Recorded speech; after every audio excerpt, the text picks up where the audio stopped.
Jadi nggak bisa tuh masih dingin digeber-geber sampai red line, ntar mesinnya jebol segala macam tuh nggak bakal bisa. Riders helmet, passenger helmet, gila bisa dua-duanya connect ke sini. Wow, baru pernah lihat motor yang bisa kayak gitu. Anjir, ada gambar kopinya 34 PM. Jadi udah gua benerin time di M1000 ini. Hari ini lagi main ke Janto Building. Seperti bisa dilihat isinya ngeri-ngeri ya. Kita lagi main ke two wheelers yang waktu itu kalau kalian ingat kita shoot Aston Martin AMB 001. Itu dia motornya, dan yang satu lagi masih ada di sini. Nah, tapi hari ini kita mau lihat-lihat karena two wheelersnya baru pindah ke lantai yang di bawahnya dan motornya banyak banget. Jadi kita pilih salah satu kali ya untuk kita bikinin video yang lebih detail. Wow, di luar sih hujan deres, tapi kalau hujan kayak gitu lama-lama neduhnya di tempat kayak gini mau lama-lama juga nggak masalah.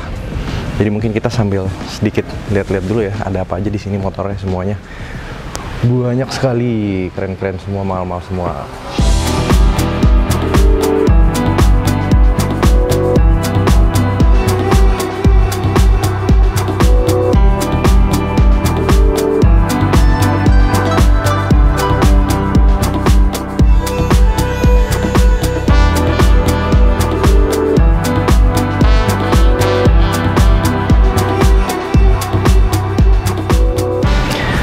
Aston Martin AMB 001 ada dua. Ini yang waktu itu kita review detail, terus ini yang waktu itu gue tunjukin ada di showroomnya di atas. Habis itu banyak banget Harley, Street Glide, I think, Road Glide lagi. Terus ini ada Harley Livewire yang listrik. Terus kita semakin masuk ke yang gue lebih paham ya, R90 ada dua, BMW R90. Ini K1600 apa ya? Oh, B ya, yang bagger gitu. Habis itu si kuning, nanti kita ke situ lagi. BMW GS yang terbaru semua, GS Trophy Edition I guess. Oh, dia yang sudah keyless. Liverynya juga khusus, peleknya gold anodized. Terus ada GS yang biasa, another GS K51 Adventure. Habis itu Ducati Multistrada. Nah, ini asik-asik nih, oren-oren. KTM EXC atau EX SXSF, baru tahu ada. Terus ini Super Duke GT ada dua ya. Terus ini BMW yang listrik itu CE04. Dan another GS motor-motor trial bike ya kayaknya, buat lompat-lompat di batu. GS Vespa, tidak ada Vespa biasa di sini. Ini Christian Dior ada 4 biji. Jadi ya barisan ini aja kalau di total kira-kira bisa lah kebeli apartemen atau rumah mid size di daerah Jakarta gitu. Gila banget. Jadi ya memang motor di sini keren-keren semua. But that's not what I'm here for. Seperti kalian tahu, gue memang lebih ke arah sport bike. Jadi hari ini, kalian pasti lihat di judul sih ya, kita akan lihat lebih dekat lagi BMW M1000RR ini yang 50 Year Edition. Kalau gitu mungkin kita minta tolong dipindahin ke studio yang waktu itu kita shoot di bawah ya. Habis itu kita lihat motor ini lebih detail lagi. Nggak ada obat nih motor. Ih.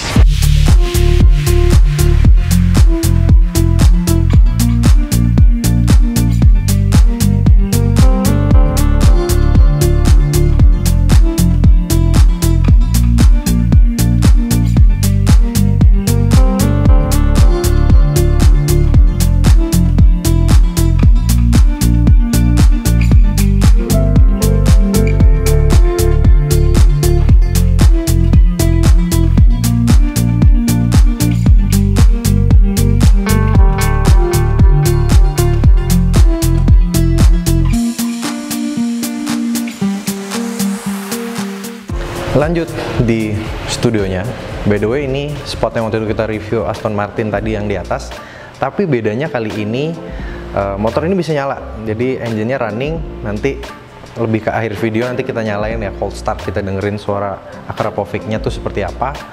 Kita juga mau ngulik-ngulik lebih detail soal speedonya karena memang gue penasaran banget sama speedo BMW baru ini, canggih banget. Kalau gitu mungkin kita langsung lihat lebih detail lagi motornya ya. BMW M1000RR. Jadi ini versi lebih tingginya dari S1000RR. Kalau S1000RR itu ada yang M package yang udah pelek karbon seperti ini dan perintilan lainnya.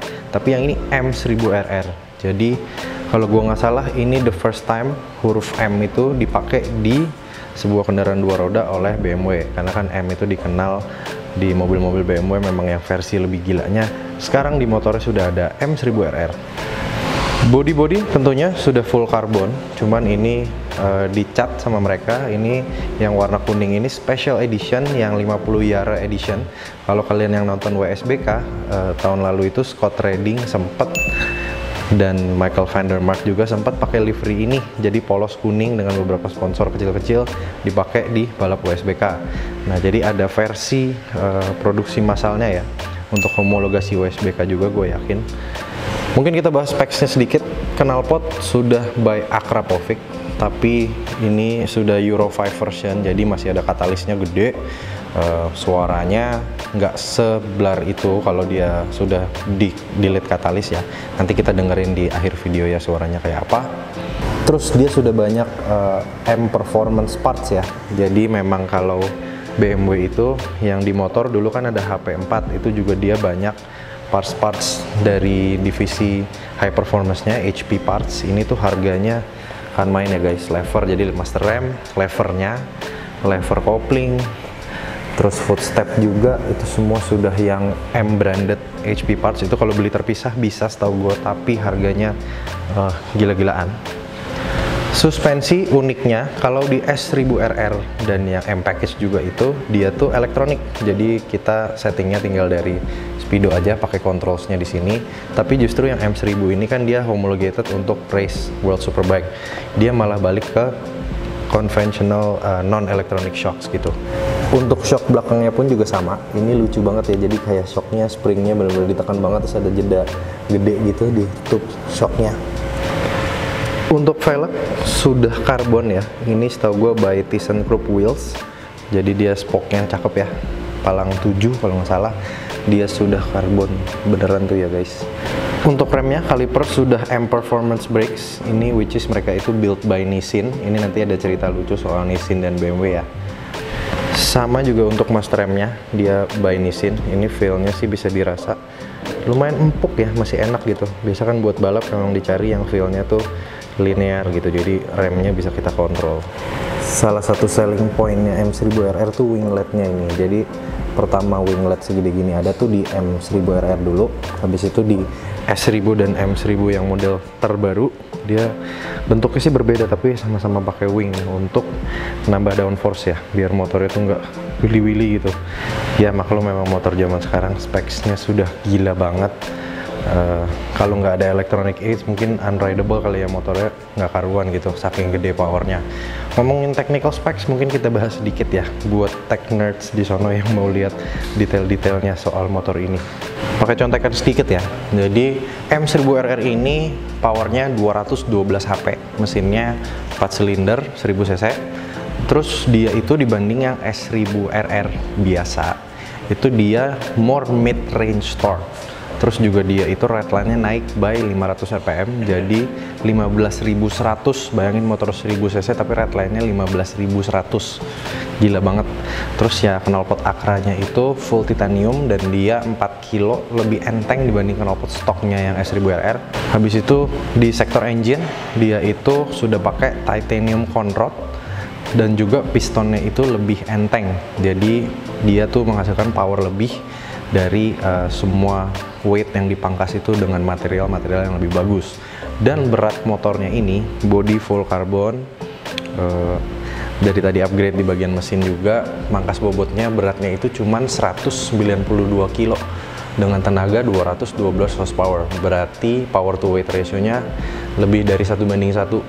Untuk perbandingan ya, ini kan motor 1000 cc 4 silinder, tenaganya 212, weightnya cuma 192 kilo. Sebagai perbandingan, ZX-6 gua itu generasi itu bobotnya itu 190-an juga, tapi horsepowernya cuman 130 dan mesinnya itu 600 cc.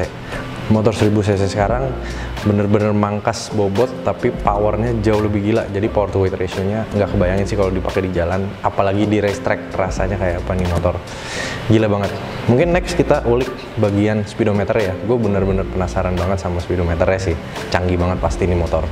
Kita sembari lihat-lihat cockpitnya juga ya. Jadi controls-nya itu BMW yang terbaru tombolnya sudah full hitam, jadi lebih gagah lagi, lebih keren dilihat. Ini ada cruise control, motor homologasi untuk balap WSBK, tapi tetap ada cruise control. Jadi digeser tuh on, terus ini tinggal set rest. Terus ini naik turun seperti di mobil-mobil juga. Terus ini mungkin untuk back di menunya, hazard, DTC itu traction control plus minus. Terus ini untuk scroll menu, lampu sen, klakson, standar lah ya. Nah, terus scroll ini mungkin kalian penasaran ini untuk apa? Ini tuh untuk kontrol si speedonya. Jadi langsung kita nyalain aja kali ya.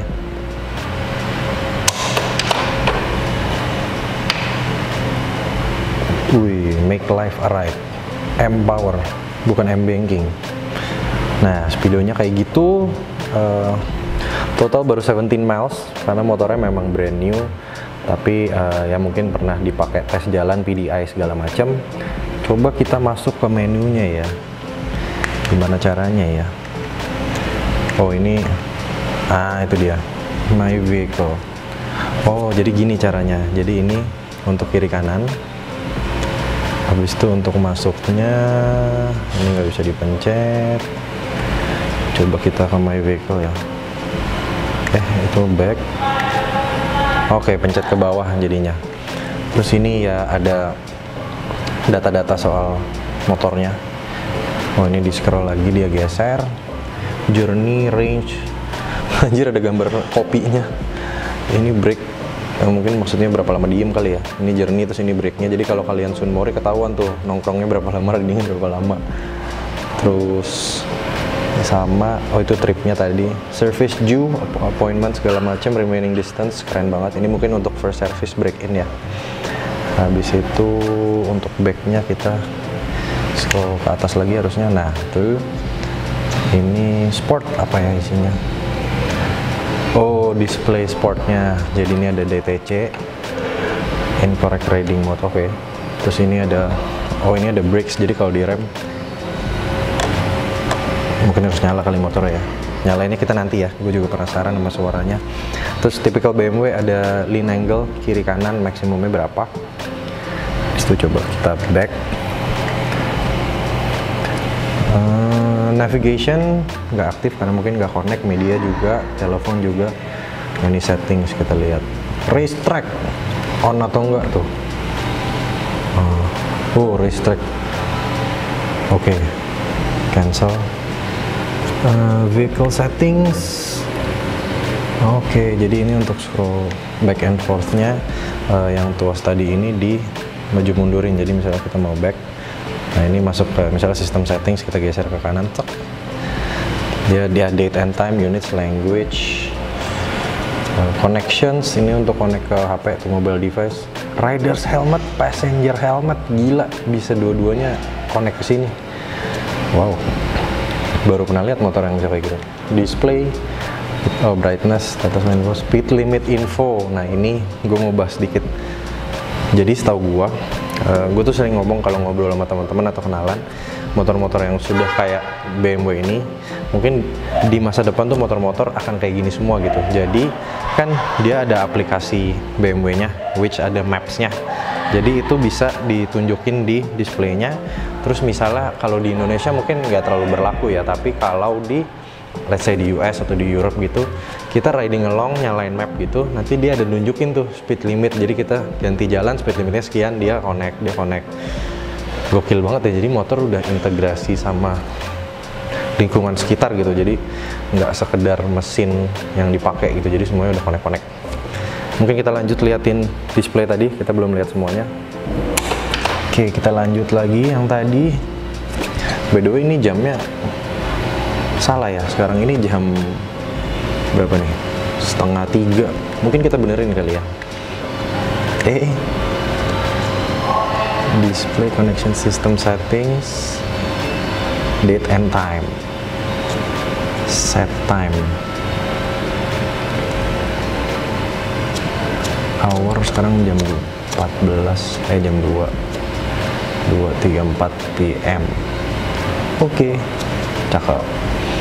Jadi udah gua benerin time di M1000 ini. Information, coba kita lihat. Licenses, yaitu formal stuff. Software version, nah jadi pasti dia bisa diupdate juga, nggak tahu via kabel atau ya mungkin harus ke bengkel BMW kali ya. Wow, ya intinya motor ini canggih banget, meskipun ini adalah versi homologasi untuk WSBK ya, tapi fitur dari S1000 yang road going version, ya ini juga road going, tapi maksudnya road focused versionnya dibawa semua ke sini. Jadi it's crazy to think ya, maksudnya untuk bikin motor yang emang fokusnya untuk track, tapi fiturnya masih selengkap itu. Dan gue penasaran pengen cobain riding positionnya, karena jujur S1000 M1000 yang gen baru ini gue belum pernah bahkan coba dudukin pun, kalau nggak salah ingat. Oke, kalau gitu mari kita dudukin motor harga 1,550 miliar off the road. Jadi ini motor on the roadnya itu sekitar 1,6 something.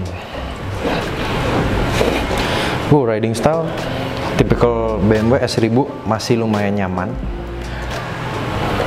Posisi footstep juga nggak tinggi-tinggi gila gimana-gimana, jadi badan posisinya well spread out gitu loh, jadi nggak crunch in gitu. Buat yang penasaran, gue tinggi badan 175. Di motor ini sih PW ya, maksudnya PW-nya untuk level sport bike ya, jangan berharap se-PW naked bike atau matic gitu. Feel levernya, rem seperti gue bilang tadi lumayan linear. Kopling juga surprisingly enteng loh, jadi nggak berat yang gimana-gimana. Kalau motor 1000 cc kan biasanya banyak yang berat ya. Terus ya lever tadi HP parts bisa di set jarak jauh deket levernya, koplingnya juga sama. Wow.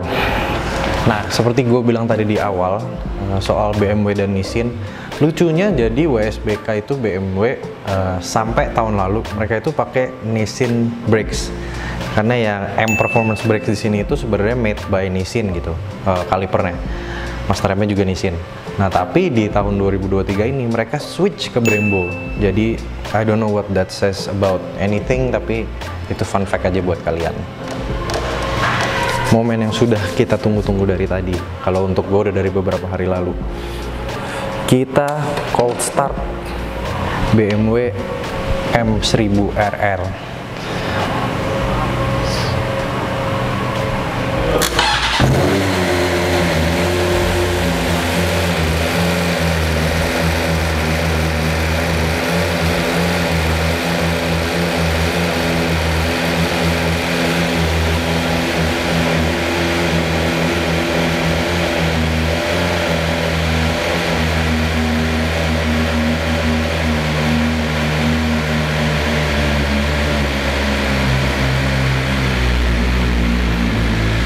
Kita geber dikit ya.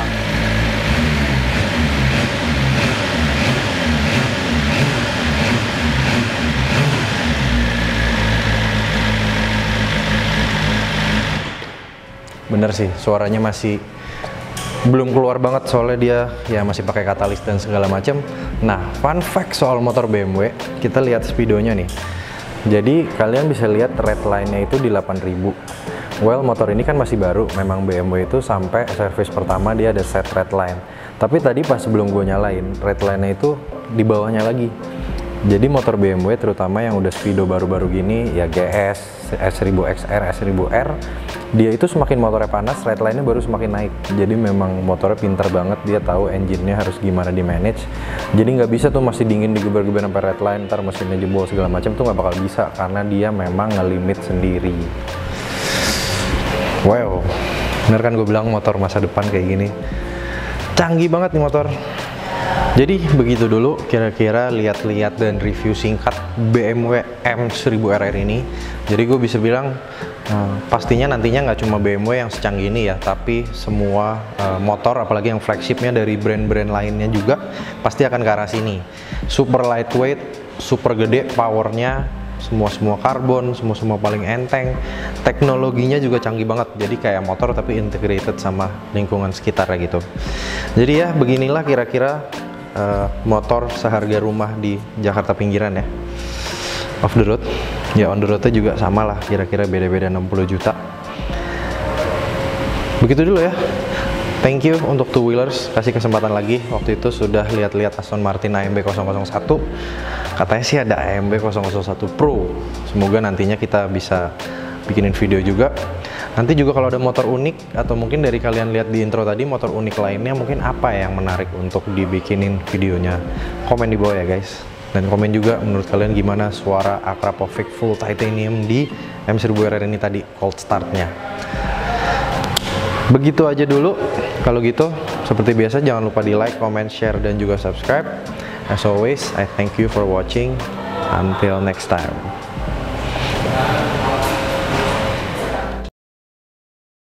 Ini gue kasih teaser sedikit ya guys. Jadi gue rencananya pengen buka nih membership YouTube untuk kalian. Isinya nanti kurang lebih behind the scenes, outtakes, bloopers dari saat gue ini proses bikin video. Kira-kira menarik gak untuk kalian join membernya? Coba komen di bawah ya, buat yang tertarik atau mungkin punya ide lain, masukan juga gue terima semua.